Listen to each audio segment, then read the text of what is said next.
மூன்றாம் வகுப்பு பயிலும் அன்பு மாணவ செல்வங்களே, உங்களின் தமிழ் பாட புத்தகத்தில் பாடம் எண் 4 கல்வி கண் போன்றது. தொடர்ந்து வீடியோக்களை வெளியிட உங்களின் ஆதரவு தேவைப்படுகிறது. சேனலை லைக் பண்ணுங்க, ஷேர் பண்ணுங்க, சப்ஸ்கிரைப் பண்ணுங்க. முதற்கண் இப்பாடத்தை நாம் படிப்போம், பின்னர் விடையளிப்போம். கிராமத்தில் உள்ள ஊராட்சி மன்ற அலுவலகத்தில் அன்று கிராம சபை கூட்டம். ஊராட்சி மன்ற தலைவர் கூட்டத்திற்கு வந்திருந்தவர்களை வரவேற்று பேசினார். சிறுதொழில் தொடங்குவதற்கான உதவித்தொகை வழங்கும் அரசின் திட்டம் குறித்து பேசினார். இத்திட்டத்தின் கீழ் யார் யாருக்கெல்லாம் உதவித்தொகை வந்திருக்கிறதோ அவர்களின் பெயர்களை படித்தார். பொன்வண்ணன் தன்னுடைய பெயர் வருகிறதா என ஆவலோடு எதிர்பார்த்து கொண்டிருந்தார். ஆனால் கடைசி வரை அவர் பெயர் வரவே இல்லை. பொன்வண்ணன் தலைவரிடம் சென்றார். ஐயா, எனக்கு ஏன் உதவித்தொகை இல்லை? நானும் பண வசதி இல்லாமல் மிகவும் துன்பப்படுகிறேனே என்று கேட்டார். யாருக்கெல்லாம் பண உதவி தேவையோ அவர்களுக்கான கூட்டம் பற்றி உங்களுக்கு அஞ்சல் மூலம் தெரிவித்திருந்தோமே, நீங்கள் ஏன் கலந்து கொள்ளவில்லை என்றார் தலைவர். ஆமாம், போன வாரம் அஞ்சல்காரர் கொடுத்தார், படிக்க தெரியாததால் அப்படியே வைத்து விட்டேன் என்றார் பொன்வண்ணன். என்னப்பா, உனக்குத்தான் படிக்க தெரியல, ஆனா உன் பையன்தான் பள்ளியிலே படிக்கிறானே, அவனுக்கு எப்படி தெரியாமல் போகும் என்று கேட்டார் தலைவர். பொன்வண்ணன் சற்று குற்ற உணர்வோடு தலை குனிந்தார். நான் வைத்துள்ள மிதிவண்டி பழுது பார்க்கும் கடையில் எனக்கு உதவி செய்வதற்காக அவனை அடிக்கடி பள்ளிக்கு விடுப்பு எடுக்க செய்தேனே, அதனால் தானோ என்னவோ அவனுக்கு சரியாக எழுதவும் படிக்கவும் தெரியாமலே போய்விட்டது. அவனுடைய ஆசிரியரும் இதை பற்றி என்னிடம் அடிக்கடி கூறியிருந்தார். நான் தான் தப்பு செய்து விட்டேன், என் மகனை இப்படி படிக்க தெரியாதவனாக ஆக்கிவிட்டேன் என்று எண்ணியபடி வருத்தத்துடன் நின்றார் பொன்வண்ணன். நான் படிக்காதவன் ஆகிவிட்டேன், என் மகனாவது நன்கு படித்து வாழ்வில் முன்னேறட்டும். வேலைக்காக இனி நான் என் மகனை பள்ளியை விட்டு நிறுத்த மாட்டேன், தினமும் பள்ளிக்கு அனுப்புவேன் என்று எண்ணியவாறு ஊராட்சி மன்ற தலைவருக்கு நன்றி கூறிவிட்டு அங்கிருந்து நடக்கத் தொடங்கினார் பொன்வண்ணன். இப்பாடத்தின் வழியாக நாம் தெரிந்து கொள்ளும் கருத்துக்கள் வெகு தெளிவாக இதில் தெரிகிறது. உதவித்தொகைக்காக ஒரு கூட்டம் நடைபெறுகிறது. அந்த கூட்டத்திற்கான அழைப்பு அஞ்சல் மூலமாக அனுப்பப்பட்டிருக்கிறது.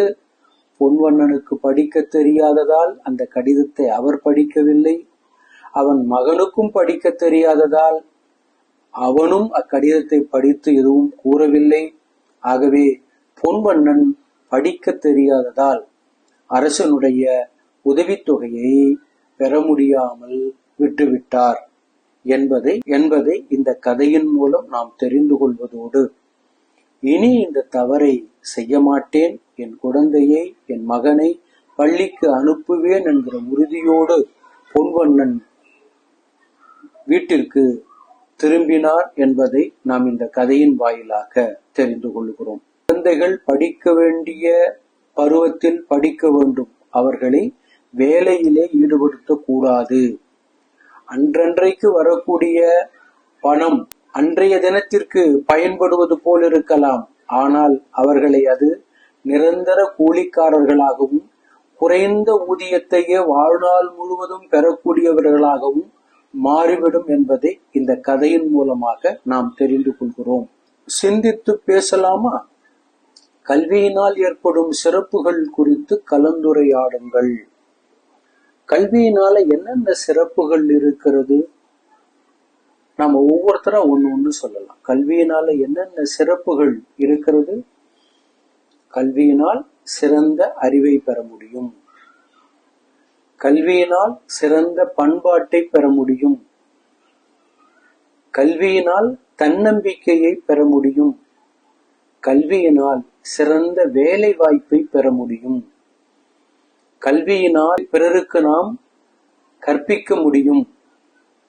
கல்வியினால் நாம் மருத்துவராகலாம், கல்வியினால் நாம் தொழில்நுட்ப வல்லுநராகலாம், கல்வியினால் நாம் சிறந்த தலைவர்கள் ஆகலாம். என் மேடை என் பேச்சு. இங்கே பள்ளியில் எனக்கு பிடித்தவை எது என்பதை பற்றி நாம் பேச வேண்டும். பள்ளியில் பிடித்தது எனக்கு வகுப்பறை சூழல்தான். ஏனென்றால் என் தமிழம்மா பாடம் நடத்துகிற போதெல்லாம் அவர் நிறைய சிறிய சிறிய கதைகளையும் நிறைய மேற்கோள்களையும் கூறுவார். தலைவர்களை பற்றி, நல்ல பாடகர்களை பற்றி, விளையாட்டு வீரர்களை பற்றி, இவர்களை பற்றியெல்லாம் கூறுவார். நடுவில் கூறிய பின்னால் இடையிடையே அவர் கேள்விகளை கேட்பார். பாடத்தில் நடத்தி கொண்டே இருப்பார், இடையிடையே கேள்விகள் கேட்பார். அப்படி கேட்கிற போது சரியாக கவனித்துக் கொண்டே வருகிற நான் அந்த கேள்விகளுக்கு சரியான பதில்களை உடனுக்குடன் கூறுவேன். அப்படி நான் கூறுகிற போதெல்லாம் என்னை என்னுடைய தமிழம்மா நன்று, சிறப்பு, மிகச்சிறப்பு, மகிழ்ச்சி என்கிற சொற்களால் என்னை பாராட்டுவார். அது எனக்கு மிகவும் பிடிக்கும். அடுத்ததாக பயிற்சியை பார்க்கிறோம். சரியான விடையை தெரிவு செய்வேன். துன்பம் இச்சொல்லின் எதிர்ச்சொல் 4 விடைகள் கொடுத்திருக்காங்க. அதில் இன்பம் என்பது சரியான விடை.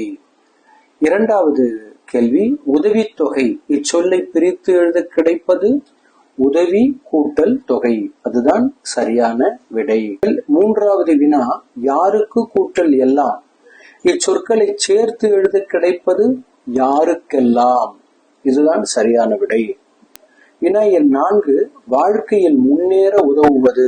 4 விடைகள் கொடுத்திருக்காங்க. அதில் சரியானது கல்வி. வினாக்களுக்கு விடையளிப்பேன். பகுதி, ஊராட்சி மன்ற தலைவர் கிராம சபை கூட்டத்தில் எதனை குறித்து பேசினார்? விடை, சிறுதொழில் தொடங்குவதற்கான உதவித்தொகை வழங்கும் அரசின் திட்டம் குறித்து பேசினார். வினா எண் 2, பொன்வண்ணனுக்கு உதவித்தொகை ஏன் கிடைக்கவில்லை? ஊராட்சி மன்ற தலைவர் அனுப்பிய கடிதத்தை படிக்க தெரியாததால் பொன்வண்ணன் உதவித்தொகைக்கு விண்ணப்பிக்கவில்லை. அதனால் பொன்வண்ணனுக்கு உதவித்தொகை சொல்ல கேட்டு எழுதுவோம். அஞ்சல்காரர். அஞ்சல்காரர்.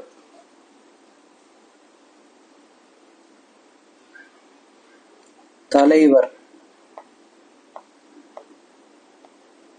தலைவர். உதவித்தொகை. உதவித்தொகை.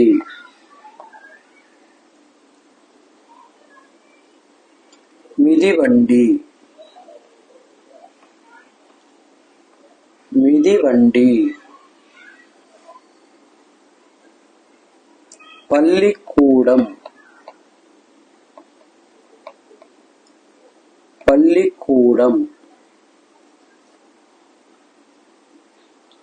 இன்பம். இன்பம்.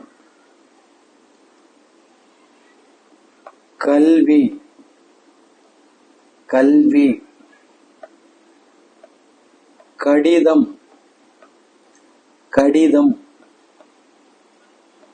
விண்ணப்பம். விண்ணப்பம். அறிந்து கொள்வோம். குழந்தைகளை வேலைக்கு அமர்த்துவது சட்டப்படி குற்றமாகும். இதனை வலியுறுத்தும் விதமாக குழந்தை தொழிலாளர் ஒழிப்பு நாள் ஆண்டுதோறும் ஜூன் 12 அன்று கடைபிடிக்கப்படுகிறது. குழந்தைகளை பள்ளிக்கு அனுப்ப வேண்டிய வயதில் பள்ளிக்குத்தான் அனுப்ப வேண்டும். அவர்களை எந்த வேலைக்கும் அனுப்புவது சட்டப்படி குற்றமாகும். எதற்காக எங்கே செல்வோம் இணைப்போம். பாதுகாப்பு தேடிச் செல்வோம். எங்கே? காவல் நிலையம். கல்வி கற்கச் செல்வோம். எங்கே? பள்ளிக்கூடம். மருத்துவம் பார்க்க செல்வோம். எங்கே? மருத்துவமனை. அஞ்சல் தலை வாங்க செல்வோம். எங்கே? அஞ்சல் நிலையம். பயணம் செய்ய செல்வோம். எங்கே? பேருந்து நிலையம். எழுத்துக்களை கொண்டு சொற்களை உருவாக்குவோம். இங்கே இந்த மயில் தன்னுடைய தோகையில் வைத்திருக்கக்கூடிய எழுத்துக்களை எல்லாம் கொண்டு சொற்களை உருவாக்க வேண்டும். இங்கே சுற்றம், இங்கே சு இருக்கிறது, இங்கே இர் சுற்ற இம் உருவாக்கி இருக்கிறார்கள். அதே போல நாம என்ன பண்றோம் அப்படின்னு சொன்னா, அடுத்து மா என்கிற எழுத்தை எடுத்துக்கொண்டு மாற்றம், ஏ என்கிற எழுத்தை எடுத்துக்கொண்டு ஏற்றம், பிறகு மூ என்கிற எழுத்தை எடுத்துக்கொண்டு முற்றம், அப்புறம் ம என்கிற எழுத்தை எடுத்துக்கொண்டு மரம், மரம் அப்படின்னா வீரம்னு அர்த்தம். அப்புறம் தோ என்கிற எழுத்தை எடுத்துக்கொண்டு தோற்றம் என்று நாம் சொற்களை உருவாக்கி இருக்கிறோம். பாடி மகிழ்வோம். பப்பரப்பா வண்டி பனங்காய் வண்டி ஒத்தையடி பாதையிலும் ஓரம் போகும் வண்டி, புகை இல்லா வண்டி புழுதி தரா வண்டி, எண்ணெய் இல்லா வண்டி ஏரிக்கோடா பாண்டி.